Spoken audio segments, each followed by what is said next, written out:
జిల్లా దర్శి పట్టణంలో prayer land నందు స్వస్థత ప్రార్థనలు జరుగుచున్నాయి. ప్రేయర్ ల్యాండ్ నందు స్వస్థత ప్రార్థనలు జరుగుచున్నాయి. ప్రతి మంగళవారం ఉదయం 10 గంటలకు ప్రారంభమవుతుంది. ప్రార్థనల అనంతరం ఆశీర్వాద భోజనం కలదు. ప్రజలు అనేక ప్రాంతముల నుండి తరలి వస్తున్నారు. దేవుడి సన్నిధిలో ప్రార్థన చేసుకొని వారి ప్రార్థనలకు జవాబులు పొందుతున్నారు. వారి కన్నీరు తొడవబడుతుంది. వారి దుఃఖ దినములు సమాప్తములవుతున్నాయి. ఇంకెందుకు ఆలస్యం? మీరు కూడా వచ్చి దైవ ఆశీర్వాదములు పొందండి. మరిన్ని వివరములకై 9949957242.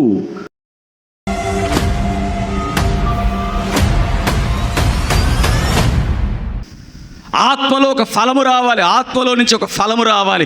కొంతమంది ఏమంటారంటే, అయ్యా ఆత్మలో ఫలించాలి. ఫలించడం అంటే మాటలు చెప్పడం కాదు. ఫలించడం అంటే జరిగించటం. ఫలించడం అంటే జీవించటం. అలా మాటలు చెప్పడం ఫలించడం అంటే మాటలు చెప్పడానికి జీవించడానికి చాలా తేడా ఉంటుంది. మాటలు చెప్పడం అందరూ చెప్తారు, కానీ జీవించాలి. ఆ పరిస్థితుల్లో జీవించాలి. ఆ పరిస్థితుల్లో నీవు సమాధానంగా ఉండాలి. హల్లెలూయా. ఆ పరిస్థితుల్లో యేసు ప్రభు దోణి మీద వెళుతున్నాడు. శిష్యులు కూడా దోణిలో ఉన్నారు. మీకు తెలుసు కదా, సముద్రం అంతా కూడా ఏమైపోయిందంటే తుఫాను వచ్చి సముద్రం అంతా అల్లకల్లోలం అయిపోతాం. హల్లెలూయా. అల్లకల్లోలం అయిపోతా ఉంటే శిష్యులందరూ వచ్చి ఏమంటున్నారు, యేసు ప్రభు పడుకొని ఉన్నాడంట అమరమున. హల్లెలూయా, దేవునికి స్తోత్రం. ప్రశాంతంగా పడుకుని ఏం కాదులే. యేసు ప్రభు అలా పడుకొని ఉంటే శిష్యులు వచ్చి అంటున్నారు యేసు ప్రభుని, నీకు చింత లేదా? ఏం లేదా నీకు చింత లేదా? మేము నశించిపోతుంటే నీకు చింత లేదా? దేవుడి చిత్తము లేకుండా ఒక వ్యక్తి నశించిపోగలడా? బైబిల్ చెప్తుంది, దేవుడి యొక్క చిత్తము లేకుండా నీ వెంట్రుక తెల్లగా కూడా కాదంట. హల్లెలూయా చెప్పాలి. హల్లెలూయా. నీ వెంట్రుక తెల్లగా అవ్వాలన్నా అది దైవ చిత్తమై ఉండాలంట. దేవునికి స్తోత్రం. ఒక వ్యక్తి యొక్క తల వెంట్రుకే తెల్లగా అవ్వాలంటే దేవుడి చిత్తం లేకుండా జరగదన్నప్పుడు చచ్చిపోవడం అనేది దేవుడి చిత్తం లేకుండా జరుగుద్దా? దేవుడి మీద విశ్వాసం ఉంచిన వాళ్ళ సంగతి చెప్తున్నా. దేవుడిని నమ్మని వాళ్ళంటే భయపడతారు. నిజమే, వాళ్ళకి ఎందుకు దేవుడు అంటే తెలీదు, వాళ్ళు కాపాడేవాడు లేడు, అందుకని భయం. చావు అంటే భయం, మరణం అంటే భయం. డబ్బున్నోడైనా డబ్బు లేనివాడైనా ఇద్దరికి కలిసి వచ్చేది ఏంటంటే మరణమే. డబ్బున్నోడికి వచ్చేది మరణమే, డబ్బు లేనివాడికి ఏమొచ్చుద్ది? డబ్బున్నోడికి కారు ఉందయ్యా, బంగ్లా ఉందయ్యా, డబ్బున్నోడికి బంగారం ఉందయ్యా, అంత ఉందయ్యా. పేదోడికి ఏమి లేదా, రిక్షా ఉందయ్యా, పేదోడికి పచ్చడన్నమయ్యా, పేదోడికి సరైన బట్టలు లేవు. ఇన్ని తేడాలు ఉన్నా వాళ్ళిద్దరికీ కూడా కలిసి వచ్చేది ఏంటంటే, ఇద్దరికి కామన్గా ఉండేది ఏంటంటే చావు. చచ్చిపోనేది కామన్. హల్లెలూయా.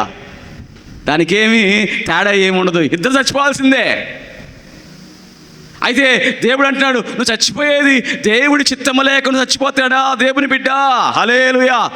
ఒకవేళ దేవుడి చిత్తమై చనిపోతే నువ్వు దాన్ని ఆపలేవు. గట్టిగా చప్పట్లు కొట్టాడు, గట్టిగా కొట్టాలా, ఆపలేవు. ఒకవేళ నీకు చావు లేదు అని అంటే, దేవుడి చిత్తంలో ఇప్పుడు చావు లేదు అని అంటే, అది ఎంత పెద్ద భూకంపాలు వచ్చినా తుఫాన్లు వచ్చినా నువ్వు చావు బతికే ఉంటావు. గట్టిగా చప్పట్లు కొట్టాడు, గట్టిగా దేవుడికి స్తోత్రం. దేవుడు నమ్ముకున్న వాళ్ళ విశ్వాసం ఏంటంటే, దేవుడు చెప్తున్నాడు, నాకు తెలియకుండా నా ఆలోచనలు లేకుండా నా యందు విశ్వాసం ఉంచిన వారికి ఏమీ జరగదు. హల్లెలూయా. వాళ్ళ వెంట్రుకు కూడా తెల్లగా అవ్వాలన్నా నాకు తెలియకుండా అవ్వదు. హల్లెలూయా.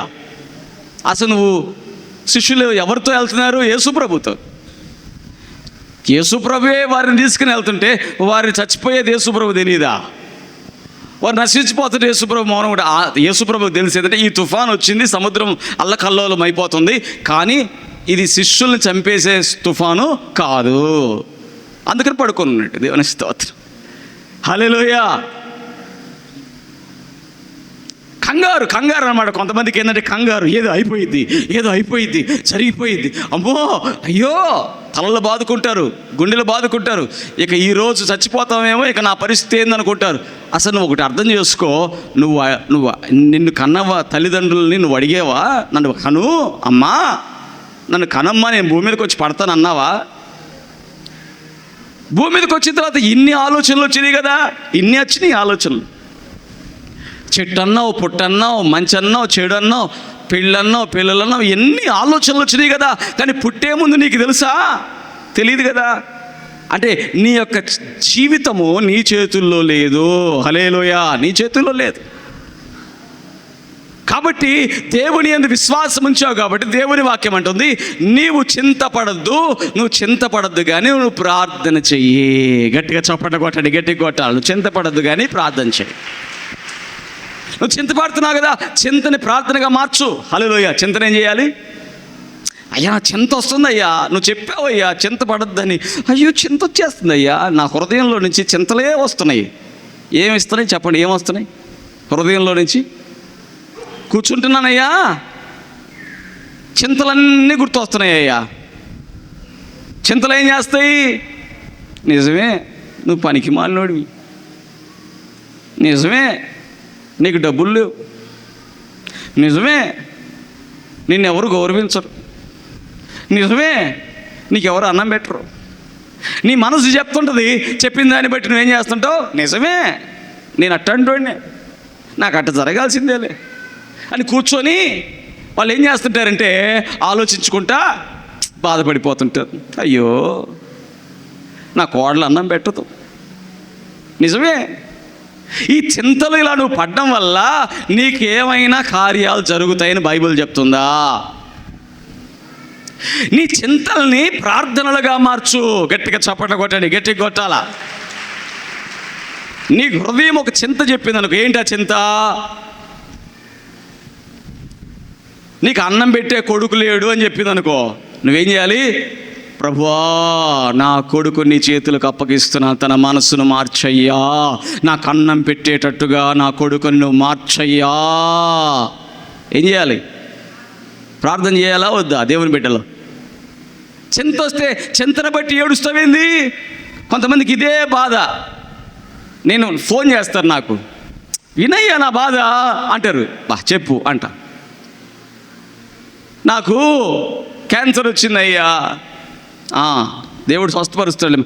కాదయ్యా విను. ఇదేందమ్మా ఇంత గట్టిగా మాట్లాడుతుంది? చెప్పమ్మా. వస్తే హాస్పిటల్కి వెళ్ళానయ్యా, అక్కడ 30,000 దాకా అయిపోయినాయి అయ్యా. అంటే ఆమె చింతల్లో ఆమె బాధపడుతూ నన్ను బాధపడమంటుంది.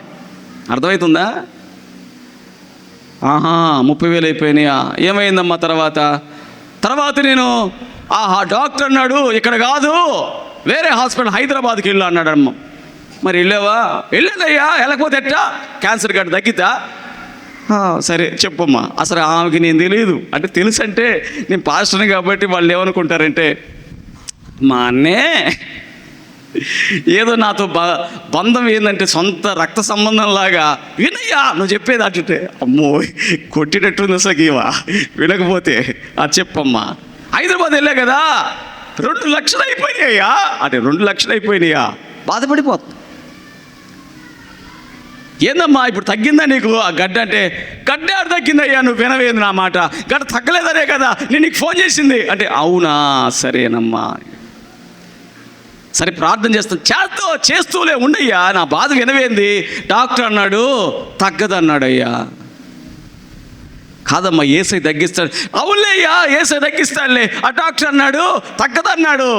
ఊరి నాయనో. అంటే మన మాట వినే పరిస్థితుల్లో, ప్రార్థన మీద ఆధారపడే పరిస్థితుల్లో బయట వాళ్ళు చెప్పిన చింతే మనసులో పెట్టుకొని ఈ గడ్డ తగ్గదంట, ఈ గడ్డ తగ్గదంట, 2 లక్షలు పోయినాయే, 2 లక్షలు పోయినాయే, అమ్మో నొప్పి.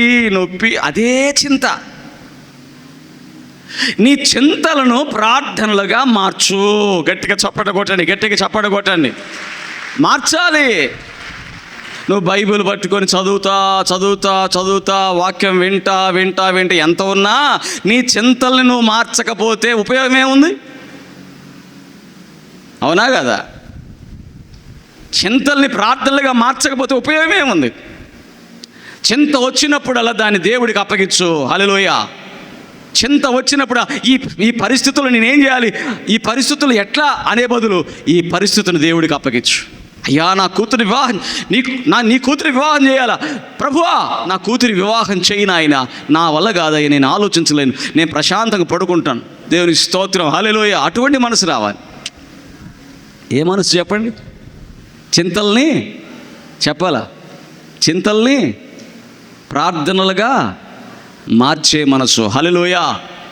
చింతలు వచ్చినప్పుడు ప్రార్థన చేసే మనసు. దేవుడి పని చేయడానికి సేవకులు ఉన్నారు అంటే అది దేనికోసం అంటే తన బిడ్డల యొక్క చింతలన్నిటిలో వారిని ధైర్యపరచడానికే సేవకులు ఉన్నారు. వారి తరపున ప్రార్థనలు చేయడానికే సేవకులు ఉన్నారు. ప్రార్థనలు సేవకులు చేస్తున్నప్పుడు నేర్చుకోవాల్సింది ఏంటి? మనము కూడా మన చింతలకి ప్రార్థన చేసుకోవాలి. గట్టిగా చప్పట కొట్టండి, గట్టిగా కొట్టాలా, గట్టిగా కొట్టాలా. ఒక్కొక్కరికి ఒక్కొక్క చింతలు ఉన్నాయండి. చింతలు లేని వాళ్ళు ఎవడో బయట రోడ్డు మీద పోయేవాడు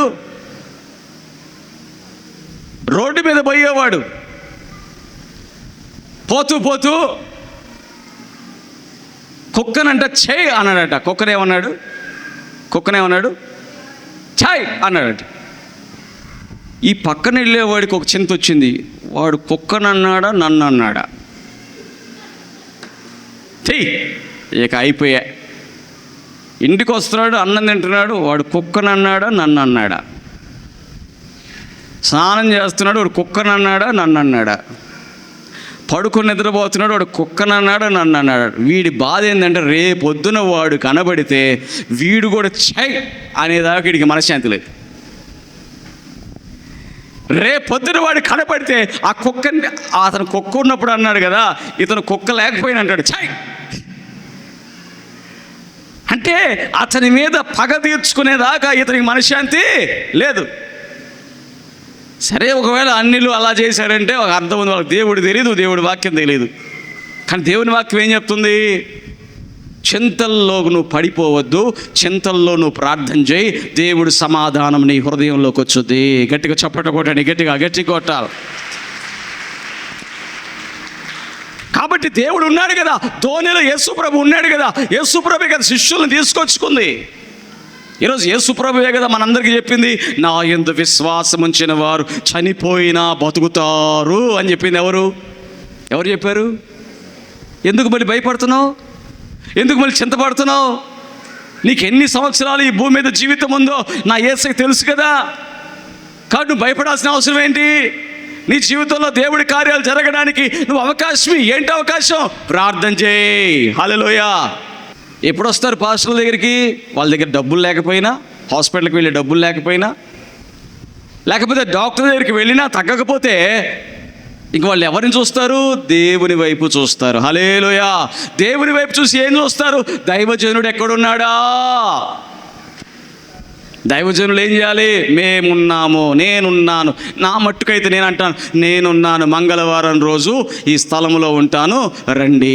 దేవునికి స్తోత్రం చెప్పండి. హల్లెలూయా. మీ చింతల్లో, మీ సమస్యల్లో, మీ బాధల్లో నేను నీతో పాటు నేను కూడా ప్రార్థన చేయడానికి ఉన్నాను అని దైవజనులుగా మేమున్నాం. అందుకనే దైవజనుడిగా నేను ఉన్నానంటే, ఇక్కడ నిలబడి ఉన్నానంటే ఇది పరిచర్య. ప్రజల్ని ప్రభు సన్నిధికి నడిపించుట, ప్రజల్ని వారి విశ్వాసములో దేవుడు ఉన్నాడు, దేవుడు నీ జీవితంలో కార్యాలు చేస్తాడు, దేవుడు సముద్రాన్ని నిమ్మలపరుస్తాడు, తుఫాన్ని గద్దిస్తాడు. దేవుడి యొక్క శక్తి ఏంటంటే గొప్ప కార్యాలు చేస్తుంది, అద్భుత కార్యాలు చేస్తుంది. నీవు తుఫాను లాంటి పరిస్థితుల్లో కూడా నెమ్మదితో సమాధానముతో ఉండగలవు. హల్లెలూయా. చెప్పండి గట్టిగా, హల్లెలూయా. చదవండి ఒకసారి మార్కు సువార్త, అక్కడ యేసు ప్రభువు అన్న మాట ఒకసారి చదవండి. 4వ అధ్యాయం, మార్కు సువార్త 4వ అధ్యాయం 40వ వచనం చదవండి. మార్కు సువార్త 4వ అధ్యాయం 39, 40 చదవండి అమ్మ. అందుకు ఆయన లేచి గాలిని గద్దించి నిశ్శబ్దమై ఊరకుండమని సముద్రముతో చెప్పగా, ఎవరితో చెప్పాడంట? యేసు ప్రభు. వింటున్నారా? యేసు ప్రభు ఎవరితో చెప్పాడు? అక్కడ అండర్లైన్ చేసుకోండి. యేసు ప్రభు ఎవరితో చెప్పాడు? ఎవరితో? మనిషితోనా, సముద్రంతోనా? సముద్రంతో చెప్పగా నువ్వు కూడా చెప్పు చెట్టుతో, చెట్టు మామిడికాయ ఇస్తావా నాకు అను అంటావా? పిచ్చి పట్టింది వీడికి అనకపోతే అడగాడు. ఏంది నువ్వు చెట్లతో మాట్లాడుకుంటున్నావు? యేసయ్యా ఈ భూమిలో నుంచి నీళ్లు వచ్చునుగాక అని అంటే, నీళ్లు రాని ఈ స్థలములో దేవుడు నీళ్ళు ఇచ్చాడు. గట్టిగా చప్పట కొట్టాడు, గట్టి కొట్టాల. అంతకుముందు ఈ పొలము కలిగిన వాళ్ళు 3 సార్లు బోరేస్తే నీళ్లు రాల. నాకు అమ్మేశారు, ఇది నీళ్లు రావట్లేదని నాకు అమ్మేశారు. అమ్మేసిన తర్వాత నేను అన్నాను, యేసయ్యా ఈ భూమి ఇలా చూపించి, ఈ భూమి ఈ నేలలో నీళ్లు కావాలి నాకు. హల్లెలూయా. ఈ నేలలో ఏం కావాలి? 40 అడుగుల్లోనే నీళ్లు చేసి దారులుగా మంచి నీళ్లు పడ్డాయి. గట్టిగా చప్పట కొట్టాడు, గట్టి కొట్టాలా. దేవుని బిడ్డల యొక్క శక్తి ఏంటో తెలుసా? నువ్వు దేవుని కుమారుడివి. యేసుప్రభు నమ్ముకుంటే నువ్వు ఎవరివయ్యావు? దేవుని బిడ్డవయ్యావు. యేసుప్రభు ఏం చేశాడు? సముద్రముతో చెప్పాడంటే, సముద్రమా కామైపో, నోరు మూసుకో. సముద్రం షేక్ అయిపోయి నిమ్మళమైపోయిందంట. భయపెడుతున్నటువంటి దాన్ని గద్దించే వాళ్ళే దేవుని బిడ్డలు. హల్లెలూయా. నిన్ను భయపెట్టేదేదో దాన్ని గద్దించు. క్యాన్సర్ గడ్డ నీతో మాట్లాడుతున్నా. రేపు ఉదయం కల్లా నువ్వు క్యాన్సర్లో, ఆ క్యాన్సర్ గడ్డ ఏమైపోవాలి చెప్పాలి? ఏమైపోవాలి? నీరుగా మారిపోయి అయిపోవాలి, రాలిపోవాలి. హల్లెలూయా. చెప్పే ధైర్యం ఉందా? చెప్పు. ఎందుకు? ఆ పాస్టర్, ఆ డాక్టరేట్ అన్నాడయ్యా, మా ఇంటి పక్కన వాళ్ళు అన్నారు, ఇంకా నువ్వు ఎంతకాలం బతుకు అమ్మా, నువ్వు చచ్చిపోతావు అన్నారు. నా యేసయ్య చిత్తం లేకుండా నేను చచ్చిపోతానా? చావను. క్యాన్సర్ గడ్డతోనే 90 సంవత్సరాలు బతుకు నాకుంటే 90 సంవత్సరాలు బతుకుతా. గట్టిగా చప్పట కొట్టండి, గట్టిగా దేవునికి ఇస్తాం. దేవుడు రాసిపెట్టాడు 90 ఏళ్ళు బతకాలంటే 90 ఏళ్ళ దాకా బతకాల్సిందే. దేంతో? షుగర్తో, హల్లెలూయా, బీపీతో, హల్లెలూయా, పక్షవాతంతో, హల్లెలూయా. పక్షవాతం వస్తే చచ్చిపోతాడు. చచ్చిపోవు. ఎప్పటిదా బతుకుతావు? దేవుడు చిత్తములో నువ్వు ఎంతకాలం బతకాలి అంతకాలము బతుకుతావు. అయితే పక్షవాతం నువ్వు గద్దించు, నువ్వు దాన్ని గద్దించు.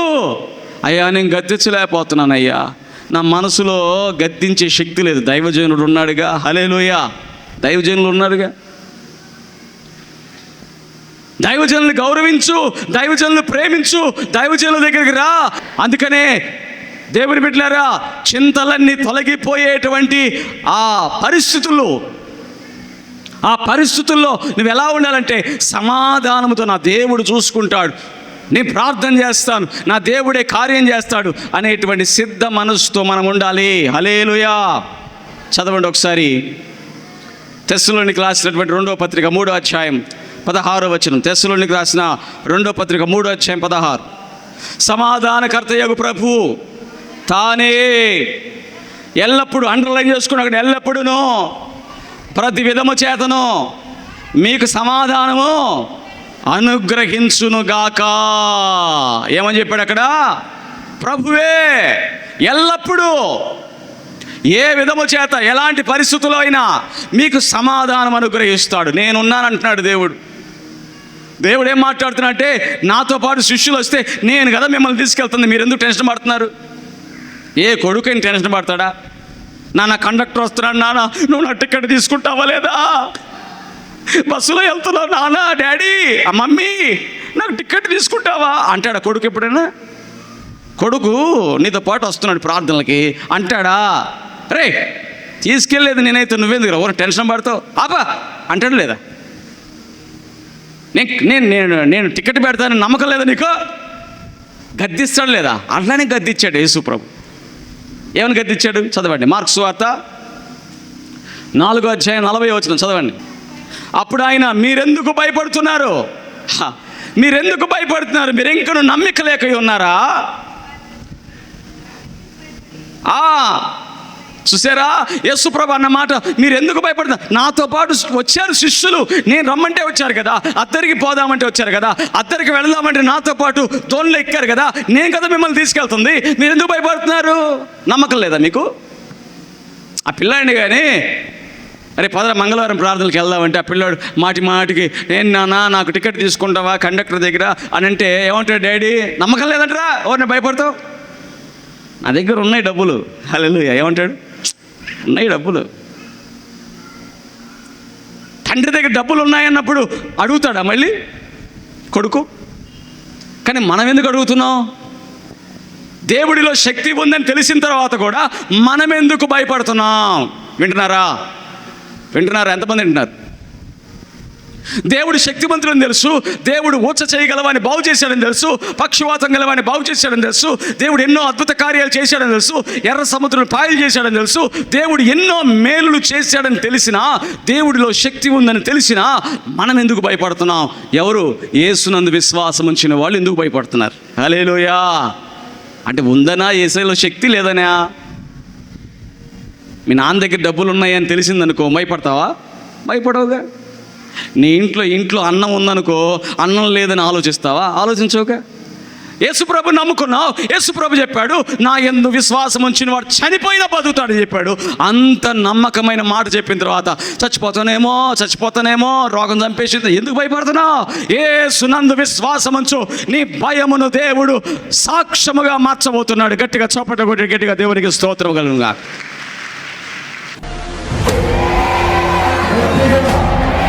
జిల్లా దర్శి పట్టణంలో ప్రేయర్ ల్యాండ్ నందు స్వస్థత ప్రార్థనలు జరుగుచున్నాయి. ప్రేయర్ ల్యాండ్ నందు స్వస్థత ప్రార్థనలు జరుగుచున్నాయి. ప్రతి మంగళవారం ఉదయం 10 గంటలకు ప్రారంభమవుతుంది. ప్రార్థనల అనంతరం ఆశీర్వాద భోజనం కలదు. ప్రజలు అనేక ప్రాంతముల నుండి తరలి వస్తున్నారు. దేవుడి సన్నిధిలో ప్రార్థన చేసుకొని వారి ప్రార్థనలకు జవాబులు పొందుతున్నారు. వారి కన్నీరు తొడవబడుతుంది, వారి దుఃఖ దినములు సమాప్తములవుతున్నాయి. ఇంకెందుకు ఆలస్యం? మీరు కూడా వచ్చి దైవ ఆశీర్వాదములు పొందండి. మరిన్ని వివరములకై 9949957242. నేను ఇక్కడ కూర్చున్నప్పుడైతే ఈపుల నుంచి గుండెలలోకి బాగా వస్తున్నది.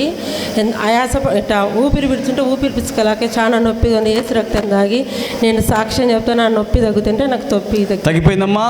ఏ ఊరు మీది? ఖమ్మం దగ్గర నాగులవారం. గట్టిగా చప్పట కొట్టి దేవుని మహిమ పరుద్దాం. యేసయ్యకే మహిమ కలుగునుగా. నాకు ఈ పక్కన నొప్పి అయ్యా, పండుకున్నాక అన్నం తిన ఊపిరి అన్నట్టుంటుంది. ఇప్పుడు ఈ ప్రార్థన చేసినాక తగ్గింది. పక్క నొప్పి తగ్గిపోయింది. ఏ ఊరమ్మా మీది? కుర్చేడు. ప్రభు స్వస్థపరిచాడు. యేసయ్యకే మహిమ. గట్టిగా చప్పట కొట్టి దేవుని మహిమ పరుద్దాం. నాకు పక్కలో నొప్పి అయితే పక్కలో నొప్పి. ఏ ఊరమ్మా? బోధనంపాడు. పక్క నొప్పి తగ్గిపోయింది. గట్టిగా చప్పట కొట్టి గట్టిగా దేవుని మహిమ పరుద్దాం. అయ్యగారికి అమ్మగారికి నా వందనాలు. నిన్న మధ్యాహ్నం మా ఆయన తాగి గొర్రెల దగ్గర పడిపోయిండు. గొర్రెలేం పొలాల మీదకి వెళ్ళిపోయినాయి. అవి దొరికితే నేను దేవుడికి సాక్ష్యం చెప్పుకుంటాను అనుకున్నాను. గొర్రెలు తిరిగి మరలా దొరికినాయి. ప్రార్థన చేసుకుని మొక్కుబడి చేసుకున్నారు. అవును. గొర్రెలు ఎన్ని పోయినాయి అమ్మా? 100 పోయినాయి. 100 అంటే ఒక్కటి ఎంత? వదిలేసి ఇంటికి వచ్చేసి ఒకటి ఎంత? ఒకటి 10,000. 100 × 10,000 ఎంత? 10 లక్షలు. 10 లక్షలు తిరిగి మరలా నీకు దొరికినాయి. సౌలు రాజుకు గాడిదలు తిరిగి మరలా దొరికినట్టు ఈ బిడ్డకు తిరిగి మరలా గొర్రెల్ని దయచేసాడు దేవుడు. గట్టిగా చప్పట కొట్టి గట్టిగా దేవుడు మహిమపడతాం. గాడ్ బ్లెస్ యు అమ్మా. పాస్టర్ గారికి పాస్టర్కి నా వందనాలు. నాకు హెల్త్ ప్రాబ్లం, పక్కల నొప్పి, మెడిచిన నొప్పులు, ఊపిరి ఆడదు. అయ్యా నేను మంగళవారం పాటలు పోతే నాకు బాగుంటే నీ సన్నిధిలో సాక్ష్యం చెప్పుకుంటాను వేసాయి అని ఒప్పుకున్నా. నాకు పక్కల నొప్పి హెల్త్ బాగా శ్వాస ఆడుతుంది. నొప్పి తగ్గిపోయిందమ్మా. గట్టిగా చప్పట కొట్టి గట్టిగా దేవుడు మహిమ పరుద్దాం. బేస్తవారిపేట దగ్గర నుంచి వస్తున్నావు. ఏ నొప్పి తగ్గింది నీకు? మాకు ఈ గుండెల్లో నొప్పి తగ్గిపోయిందా? ప్రభు స్వస్థపరిచాడు. గట్టిగా చప్పట కొట్టి గట్టిగా దేవుని మహిమ పరుద్దాం. యేసయ్యకే మహిమ కలుగునుగా. సడుగు నొప్పి తగ్గిపోయిందా? తగ్గిపోయింది. ప్రభు స్వస్థపరిచాడు. గట్టిగా చప్పట కొట్టి గట్టిగా దేవుని మహిమ పరుద్దాం. మాది బర్రె పోయింది సార్. బర్రె పోయి 3 రోజులైతే మా అమ్మాయి ప్రార్థన కొత్తంది కూతురు. అయ్యగారికి అడిగి ప్రార్థన చేయమ్మ, బర్రె ఎంత లెక్క తిరిగిన కాన్ రాలేదని మేము ఏడుతున్నాంలోనే అమ్మాయి వచ్చాడు ప్రార్థన చేసుకుంటే అయ్యగారు బర్రె అడిగి పోదు ఇంట్లోకే వస్తుంది మీ బర్రె అన్నాడంట. మా కూతురు పోయి చూడంగలోనే షెడ్డీలో కట్టేసిండ్రు. పోయి ఇప్పు తీసుకొని వచ్చిండ్రు అయ్యగారి దయ వల్ల. దేవుడు ప్రార్థన చేసిన తర్వాత బర్రె దొరికింది. ఎంత బర్రె ఎంత? అది లక్షన్నర. లక్షన్నర ఉంటుంది. మైక్లో చెప్పు. లక్షన్నర ఉంటుంది. లక్షన్నర బర్రె దొరికిద్దని చెప్పగానే అది అక్కడే చక్కగా తీసుకొచ్చుకుందంట. దేవుడు చేసిన కార్యాన్ని బట్టి గట్టిగా చప్పట్లు కొట్టి గట్టిగా దేవుని మహింపరు. దేవుడు వందనాలయ్య. ప్రైజ్ లార్డ్ అన్నయ్య. నాకు ముక్కులో గడ్డలు వేసింది. అమ్మ ముక్కులో గడ్డ. హాస్పిటల్కి వెళ్తే ఆపరేషన్ చేయాలన్నారు. కానీ నేను ఇక్కడికి వచ్చి ప్రేరాలు తీసుకెళ్ళి రోజు పూసుకొని తగ్గితే సాక్ష్యం చెప్తానని ఒప్పుకున్నానయ్య. నాకు తగ్గిపోయింది. గడ్డ తగ్గిపోయింది. ఆపరేషన్ లేకుండానే. ఏ ఊరమ్మ మీది? మాది దర్శి పక్కన వెంకటాపురం. నీకున్నటువంటి విశ్వాసాన్ని బట్టి దేవుడు అద్భుతంగా గడ్డను తొలగించాడు. గట్టిగా చప్పట్లు కొట్టండి. గట్టిగా దేవునికి స్తోత్రం. హల్లెలూయా.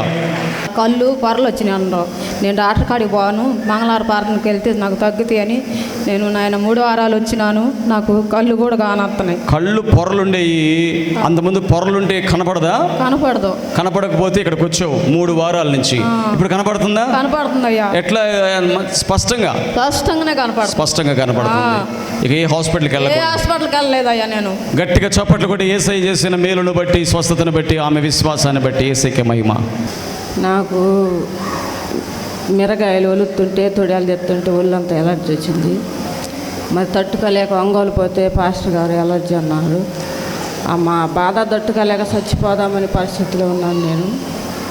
మరి దేవుడు మరి యేసు రక్తం పూసుకుని నేను ప్రార్థన పోతాను, మంగళవారం ప్రార్థనకని అనుకున్నాను. 2 రోజులకే నా ఒళ్ళంతా బాగుపడిపోయింది. నేను బయటికి కూడా తిరగలేకపోయినా. అందరూ ఏంది నీ ఒళ్ళు అంటే దేవుడు నాకు బాగు చేస్తాడని నేను దేవుడి మీద ఆధారపడి ఉన్నా. దేవుడు నా ఒళ్ళంతా స్వస్థపరిచి స్కిన్ ఎలర్జీ ఎంత తొలగిపోయింది, స్వస్థత వచ్చింది. ప్రభు స్వస్థపరిచాడు. గట్టిగా చప్పట్లు కొట్టి గట్టిగా దేవుని మహింపరు. నొప్పి తగ్గితే సాక్ష్యం చెప్తాను అనుకున్నా, తగ్గిపోయింది. గాడ్ బ్లెస్ యు అమ్మా. God bless you. నేను నడుము నొప్పికుండా వచ్చినాను. మాది పొదుల దగ్గర బుచ్చిన పాలెము. నేను ఇది అనుకోకుండానే వచ్చినాను. మా చిన్నమ్మ తీసుకొస్తే ఇప్పుడు ఎప్పటి నుంచి ఇప్పుడు 9 సంవత్సరాల నుంచి నడుము నొప్పి ఇప్పుడు తగ్గిపోయిందా? నిజంగా 9 సంవత్సరాల నుంచి నడుము నొప్పి ఇప్పుడు లేదా? లేదు. వాళ్ళు అక్కడ యవ్వన బిడ్డలు ఉన్నారు, వాళ్ళు అసలు నమ్మరు వాళ్ళు. ఎందుకంటే ఇప్పుడు అంతా ఫోన్లు కదా, ఆ ఫోన్లు చూసి అయ్యా ఇవన్నీ నమ్మనంటారు. అమ్మ వాళ్ళు నమ్మననే వాళ్ళకి ఏం చెప్తా? తగ్గిందా? నిజంగా తగ్గిందా? తగ్గిపోయింది. యేసయ్య నామములో శక్తి ఉంది. గట్టిగా చప్పట్లు కొట్టి గట్టిగా దేవుని మహిమ పొందుతాం. యేసయ్యకే మహిమ. జిల్లా దర్శి పట్టణంలో ప్రేయర్ ల్యాండ్ నందు స్వస్థత ప్రార్థనలు జరుగుచున్నాయి. ప్రేయర్ ల్యాండ్ నందు స్వస్థత ప్రార్థనలు జరుగుచున్నాయి. ప్రతి మంగళవారం ఉదయం 10 గంటలకు ప్రారంభమవుతుంది. ప్రార్థనల అనంతరం ఆశీర్వాద భోజనం కలదు. ప్రజలు అనేక ప్రాంతముల నుండి తరలి వస్తున్నారు. దేవుడి సన్నిధిలో ప్రార్థన చేసుకొని వారి ప్రార్థనలకు జవాబులు పొందుతున్నారు. వారి కన్నీరు తొడవబడుతుంది. వారి దుఃఖ దినములు సమాప్తములవుతున్నాయి. ఇంకెందుకు ఆలస్యం? మీరు కూడా వచ్చి దైవ ఆశీర్వాదములు పొందండి. మరిన్ని వివరములకై 9949957242. God bless you.